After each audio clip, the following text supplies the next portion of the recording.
My Penn State Washington preview for the Fiesta Bowl. So Penn State is going to be playing Washington in the Fiesta Bowl on Saturday. Both teams are 10-2. Penn State came off a pretty solid year. Same thing with Washington. Washington was a playoff team last year. Penn State was number 5. Both pretty back-to-back good years. Really before that, were struggling a little bit. Chris Peterson is 37-16 at Washington. Franklin's 35-17, so pretty close in their first 4 years record-wise. And overall, I see this game being a pretty fairly matched game. I don't really think either team's much better than the other. I would say Penn State has a slight advantage talent-wise, but I think it's pretty close. Washington has a good defense. I don't think it's been tested with the kind of offense Penn State's going to present, where even if they're able to control Barkley up front and get some pressure on McSorley can still break out of it and be able to hit his guys downfield and just be able to move the ball with his feet and through the air. And if we can't run the ball to Barkley, then we can use him as a decoy, and we can also use him in the passing game too.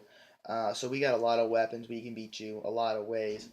But Washington does have a good defense, especially in the front four with Vita Vea. He's a really big player, 6'5", like 345. I saw that's really big. And Penn State, his O line it's just not quite there yet. It's just taking extra time from the sanctions. All other positions are there, but Penn State's O line just hasn't been able to quite get back to what it needs to be. I think next year might be the year where it can get back, but this is still this year, so we'll see how it is.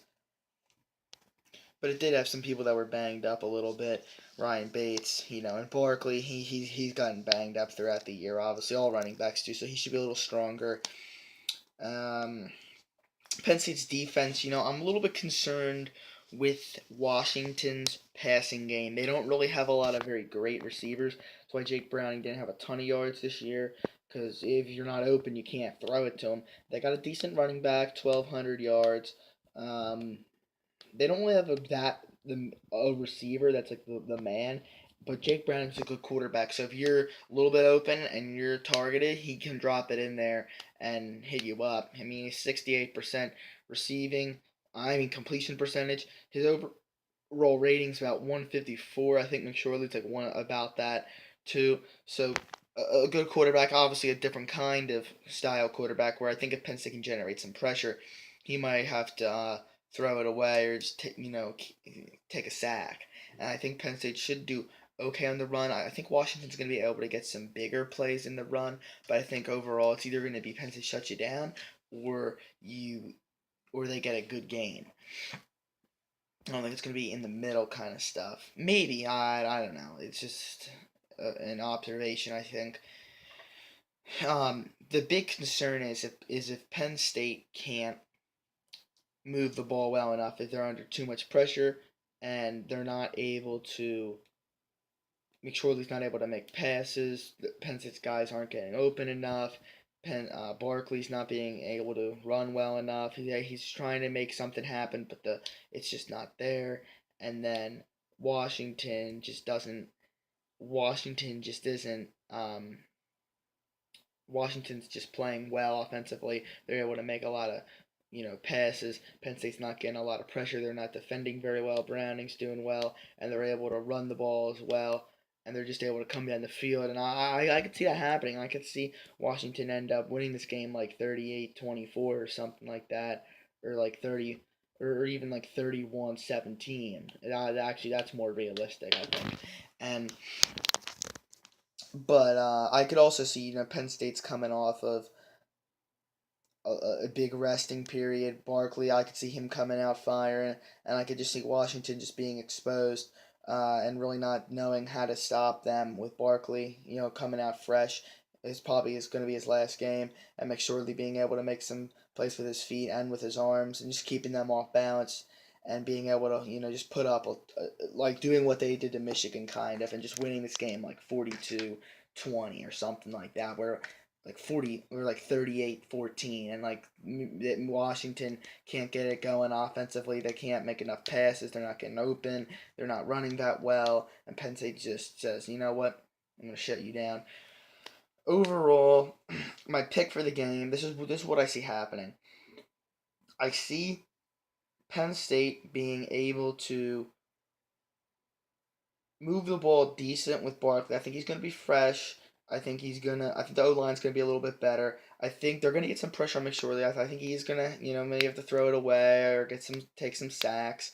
I think Barkley's going to get stood up behind the line a couple times, but I think he's going to be able to create his own magic, especially, turn those 2-yard plays into 22-yard plays that we've seen him do so many times. And I think McSorley's going to be able to hit his receivers and be able to move the ball pretty well. I think Barkley's going to be able to move decent. I think McSorley's going to be able to get out of it with his feet, be able to run. And then I think defensively for Penn State, I think Washington is going to be able to move decent on Penn State. I don't know how decent.